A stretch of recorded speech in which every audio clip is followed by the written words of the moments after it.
जिंदगी के कुछ फैसले इतने धीमे होते हैं कि पता ही नहीं चलता कब आप घर की रौनक से घर की नौकरानी बन गए। सुशीला देवी के लिए ये सफर एक दिन में नहीं बल्कि एक एक कर टूटे हुए सपनों के टुकड़ों से बना था।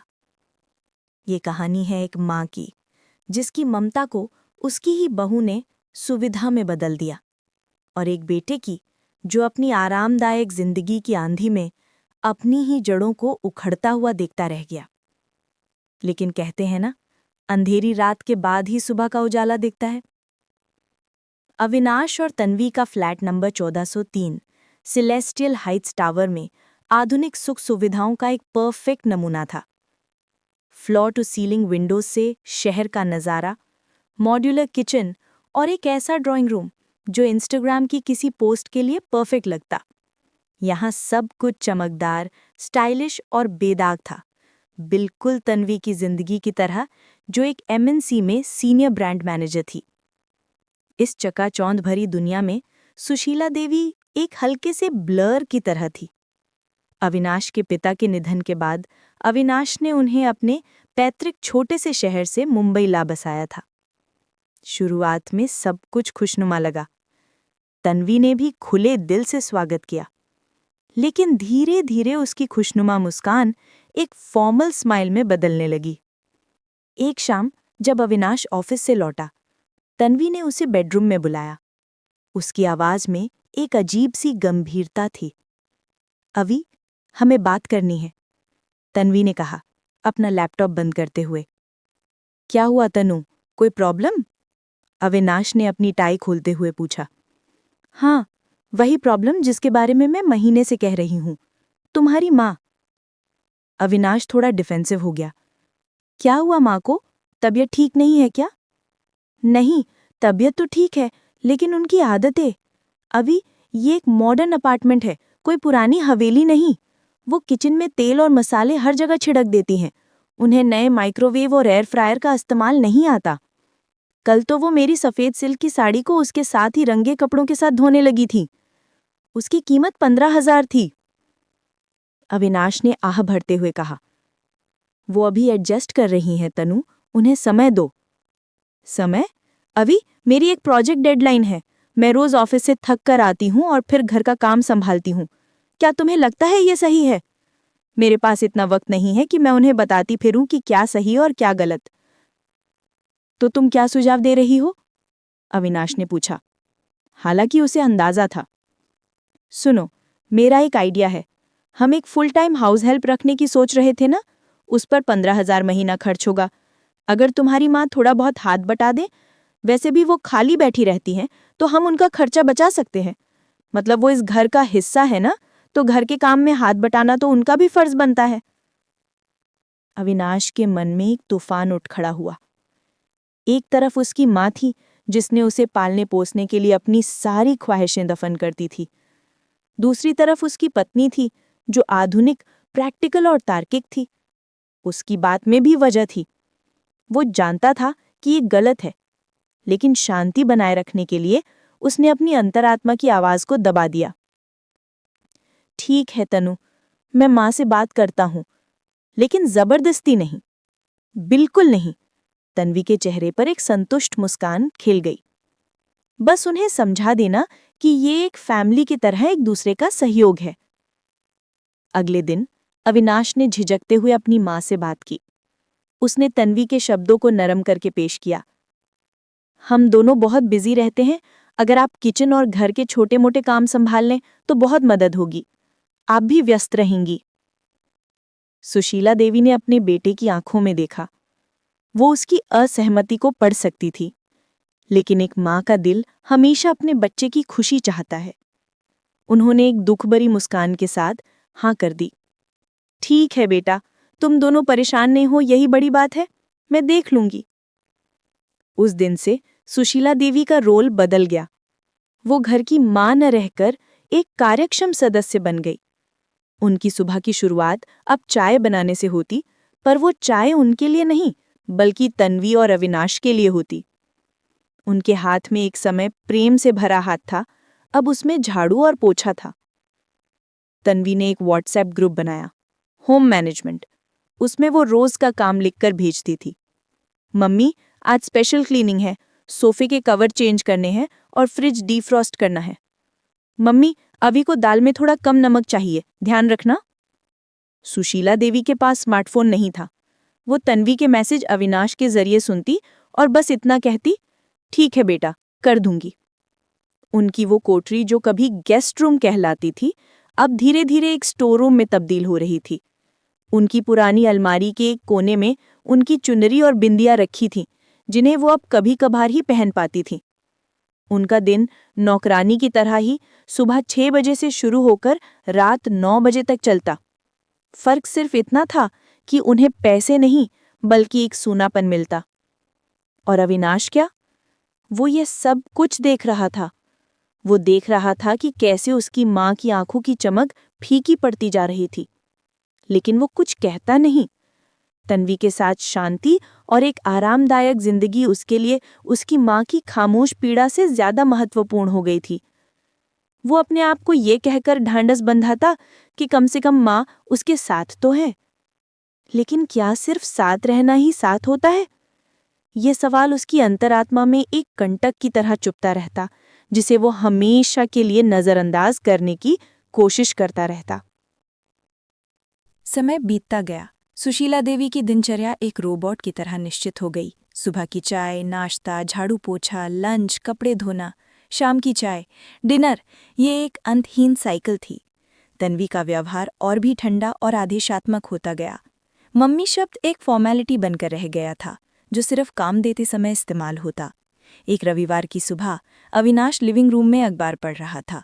तन्वी सलून के लिए तैयार हो रही थी। सुशीला देवी झाड़ू लगा रही थी। अचानक उनकी तबीयत बिगड़ गई। चक्कर आने से वो सोफे के किनारे बैठ गईं, आंखें बंद करके। अविनाश ने देख लिया। वो तुरंत उठा और उनके पास गया। माँ, क्या हुआ? तुम ठीक तो हो? कुछ नहीं बेटा, बस थोड़ा चक्कर आ रहा है, सुशीला ने कमजोर आवाज में कहा। आप रोज ऐसे काम करती हो, थक जाती होंगी। आज आराम करो, मैं तन्वी से कहता हूँ कि बाहर से कुछ ऑर्डर कर लेते हैं। इतने में तन्वी आ गई। उसने सीन को देखा और बिना किसी सहानुभूति के पूछा, क्या हुआ? काम तो पूरा हो गया ना? मैंने कहा था ना आज विंडोज की भी सफाई करनी है। मेरी फ्रेंड्स ग्रुप लंच के लिए आ रही हैं। अविनाश के माथे पर नसें उभर आईं। तन्वी, माँ बीमार है, देख नहीं रही? विंडोज की सफाई किसी और दिन हो जाएगी। तन्वी ने अपने हाथों में लिपस्टिक लगाते हुए शीशे में अविनाश की तरफ देखा। अवी, यहाँ कोई हॉस्पिटल नहीं है, थोड़ी थकान है, हो जाएगी। अगर वाकई इतनी ही तकलीफ है तो डॉक्टर को दिखा ले, लेकिन काम तो हफ्ते भर का शेड्यूल के हिसाब से ही होने चाहिए। ये वो पल था जब अविनाश ने पहली बार साफ साफ देखा कि उसकी पत्नी की नज़र में उसकी माँ की हैसियत क्या थी। वो एक मशीन थी जो कभी ब्रेकडाउन नहीं कर सकती थी। उस दिन उसने जोर देकर माँ को आराम करने को कहा और खुद किचन में चला गया। लेकिन उसे नहीं पता था कि चूल्हा कैसे जलता है, सब्जियां कैसे काटते हैं। वो एकदम बेअसर और हताश सा महसूस कर रहा था। उसकी माँ ने बिस्तर पर लेटे लेटे उसे निर्देश दिए, बेटा, नीचे वाले कैबिनेट में दाल है, प्याज पहले भूनना। उस पल अविनाश को एहसास हुआ कि उसकी माँ को इस घर की हर छोटी बड़ी चीज की जानकारी थी, क्योंकि ये उनका अपना घर था। लेकिन क्या वाकई था? उस शाम जब तन्वी की फ्रेंड्स आईं तो सबने सुशीला देवी को सोफे पर बैठे देखा। तन्वी ने हल्के में कह दिया, अरे ये मेरी सासू माँ है, इन दिनों थोड़ी रेस्ट ले रही हैं। उसने ये नहीं बताया कि वो रोज इस घर को संभालती हैं। सुशीला देवी ने वो शाम चुपचाप बिताई। उन्होंने देखा कि कैसे तन्वी और उसकी दोस्तें महंगे रेस्टोरेंट के खाने और विदेशी ट्रिप्स की बात कर रही थीं। उनकी अपनी दुनिया, जहाँ चावल और दाल की कीमत मायने रखती थी, यहाँ बेमानी थी। कुछ दिन बाद एक और घटना हुई। सुशीला देवी ने अपने पति की याद में बनाई गई एक विशेष मिठाई बनाई, गुलाब जामुन। वो अविनाश को बचपन की याद दिलाना चाहती थीं। लेकिन जब तन्वी ने देखा कि किचन में चिपचिपाहट हो गई है और बर्तन इधर उधर पड़े हैं तो वो भड़क गई। मम्मी, मैंने कितनी बार कहा है किचन को मैस मत करो। ये देखो, ये ग्रेनाइट का काउंटर है, इसे स्क्रैच आ जाएगा। और ये गुलाब जामुन, इतनी मीठी चीजें तो हेल्थ के लिए अच्छी नहीं होती। आपको पता है अभी का ब्लड शुगर लेवल कैसा है? सुशीला देवी ने अपनी मेहनत से बनी मिठाई की प्लेट को देखा, जिसे तन्वी ने एक तरफ रख दिया था, मानो वो कोई कचरा हो। उनकी आंखों में आंसू आ गए। वो बिना कुछ कहे अपने कमरे में चली गईं। वहीं अविनाश खड़ा था। उसने देखा कि कैसे उसकी माँ की भावनाओं को, उनके प्यार को सिर्फ एक मेस के तौर पर देखा गया। उसने तन्वी से कहा, ये ज़रूरी था, वो मेरे लिए बनाई थी, और मैं तुम्हारी हेल्थ की परवाह करती हूँ। अभी तुम हमेशा उनके साइड क्यों लेते हो? क्या मैं इस घर के लिए कुछ नहीं करती? क्या मेरी कोई भावनाएं नहीं हैं? ये बहस फिर से अविनाश के हारने पर खत्म हुई, लेकिन उस रात वो सो नहीं पाया। उसे अपने बचपन की याद आ रही थी, जब उसकी माँ उसे स्कूल से लौटने पर गर्मा गर्म पूरियाँ और आलू की सब्जी बनाकर देती थी। वो किचन हमेशा मैस हुआ करता था, लेकिन उसमें प्यार और खुशबू भरी रहती थी। उसने खुद को एक कायर की तरह महसूस किया। वो जानता था कि कुछ गलत हो रहा है, लेकिन उसे बदलने की ताकत नहीं थी।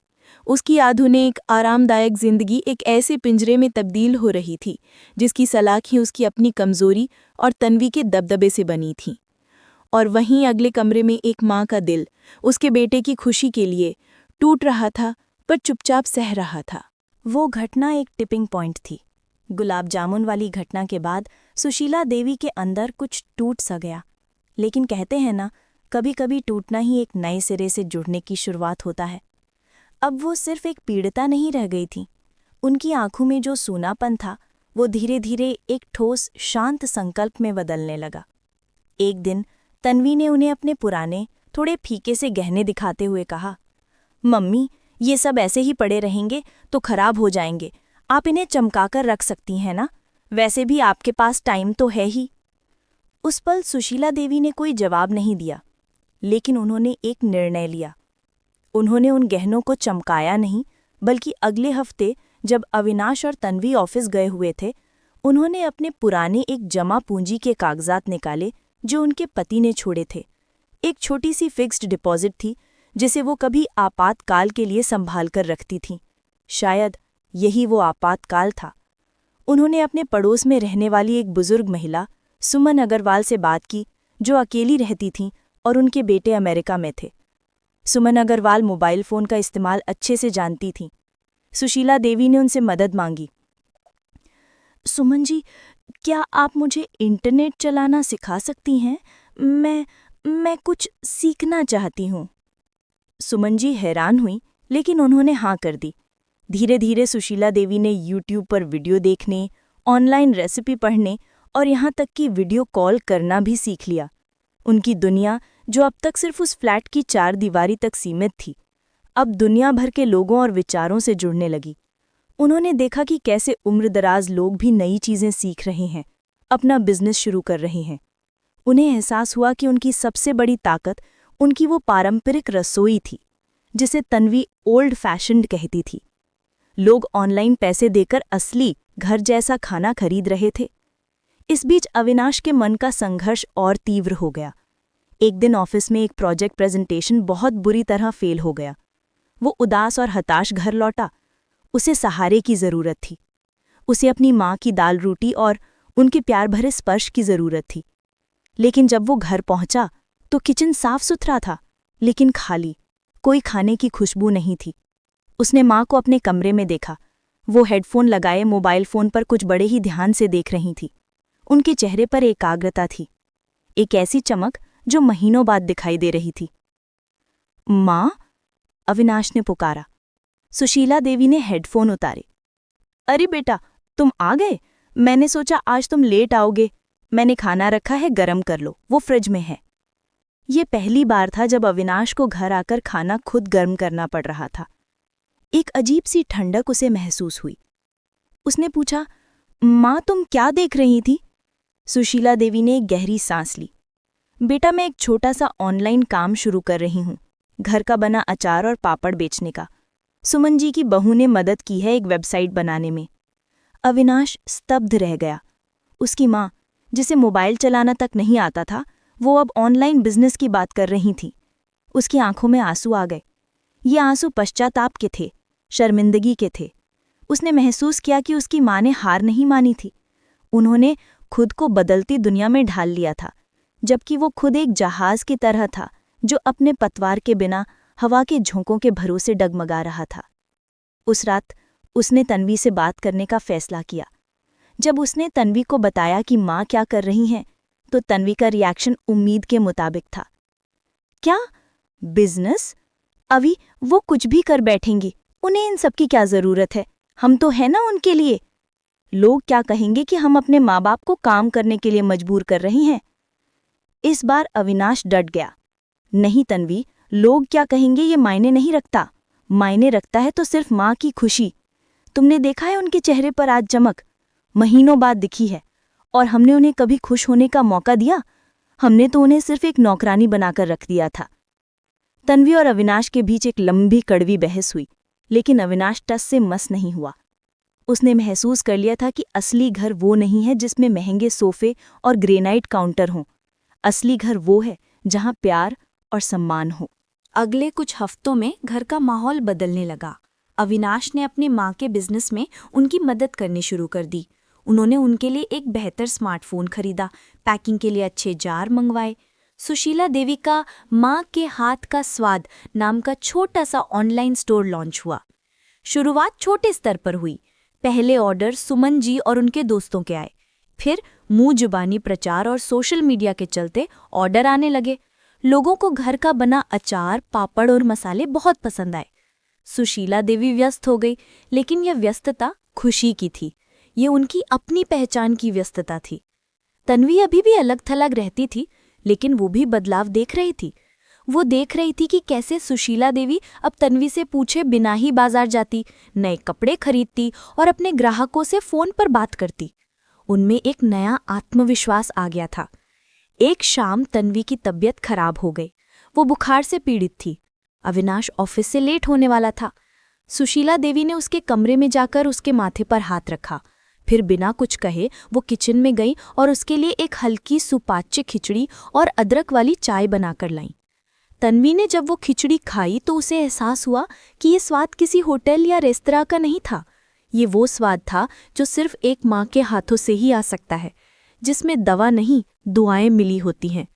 उसकी आंखों से आंसू बह निकले। उसने सुशीला देवी का हाथ थाम लिया। माँ, मुझे माफ़ कर दो तन्वी ने फुसफुसाते हुए कहा। मैंने बहुत बड़ी गलती की। सुशीला देवी ने उसके सर पर हाथ फेरा। चुप बेटी, बीमार हो, ज़्यादा मत बोलो। ये तो माँ का फर्ज होता है। ये एक माफ़ी नहीं थी, ये एक नई शुरुआत थी। धीरे धीरे तन्वी का हृदय परिवर्तन हुआ। उसने सुशीला देवी के बिजनेस में उनकी मार्केटिंग में मदद करनी शुरू कर दी। उसने उनकी प्रोडक्ट्स के लिए अच्छी तस्वीरें खींची, उन्हें सोशल मीडिया पर प्रमोट किया। माँ और बहू के बीच का रिश्ता, जो मालकिन और नौकरानी का था, अब बिजनेस पार्टनर्स और फिर दोस्तों में बदलने लगा। 1 साल बाद सुशीला देवी का छोटा सा बिजनेस एक सफल वेंचर बन चुका था। उन्होंने अपनी पहली कमाई से अविनाश और तन्वी के लिए उपहार खरीदे, लेकिन सबसे बड़ा उपहार तो ये था कि अब वो घर के खर्च में अपना योगदान देती थीं, ना कि मजबूरी में, बल्कि स्वाभिमान के साथ। एक संडे की फैमिली लंच पर सुशीला देवी ने सबको संबोधित किया। उनकी आवाज में आत्मविश्वास था। बेटा, बहू, उन्होंने कहा, आज मैं तुम्हें एक बात बताना चाहती हूँ।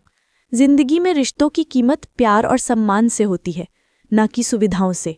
एक माँ कभी नौकरानी नहीं हो सकती और एक बहू कभी मालकिन नहीं होनी चाहिए। हम एक परिवार हैं और परिवार का मतलब होता है एक दूसरे के सपनों को पंख देना, न कि उन्हें कुचलना। उन्होंने आगे कहा, मैंने ये काम सिर्फ पैसे के लिए नहीं शुरू किया था। मैंने ये इसलिए शुरू किया था ताकि मैं तुम दोनों के सामने एक मिसाल रख सकूं।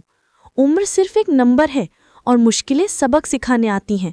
अगर दिल में जुनून हो तो इंसान कुछ भी हासिल कर सकता है। अविनाश और तन्वी ने एक दूसरे की तरफ देखा। उनकी आंखों में प्यार और सम्मान था। उन्होंने न सिर्फ एक दूसरे को बल्कि अपने अंदर के अहंकार और कमजोरी को भी पहचान लिया था। ये कहानी सिर्फ एक माँ और बहू की नहीं है, ये हम सबकी कहानी है। जिंदगी की भागदौड़ में हम अक्सर अपने रिश्तों को कंफर्ट जोन और सुविधाओं का शिकार बना देते हैं। हम भूल जाते हैं कि माँ का दिल, उसकी ममता किसी भी कीमत पर खरीदी जाने वाली सेवा नहीं है, ये एक अनमोल उपहार है। कभी भी किसी रिश्ते को इतना मत तोड़ो कि वो सिर्फ फर्ज बनकर रह जाए। उसे प्यार बनाए रखो। और अगर आप खुद किसी ऐसी स्थिति में हैं जहां आपको लगता है कि आपका स्वाभिमान टूट रहा है, तो याद रखें, आपकी उम्र, आपकी परिस्थितियां आपके सपनों की दीवार नहीं बल्कि सीढ़ियां हैं। उठो, संभलो और अपनी मंजिल खुद तय करो, क्योंकि स्वाभिमान से कमाया हुआ एक रोटी का टुकड़ा दिल तोड़कर दिए गए महंगे उपहारों से कहीं ज्यादा कीमती होता है। परिवार का असली मतलब है एक दूसरे को बढ़ते देखना, तो चलिए आज ही वादा करें कि हम अपने रिश्तों में प्यार, सम्मान और स्वाभिमान का दिया जलाएंगे, न कि अहंकार और सुविधा का अंधेरा। दोस्तों, अगर आपको ये कहानी दिल को छू गई तो वीडियो को लाइक करें, शेयर करें और चैनल को सब्सक्राइब करना ना भूलें।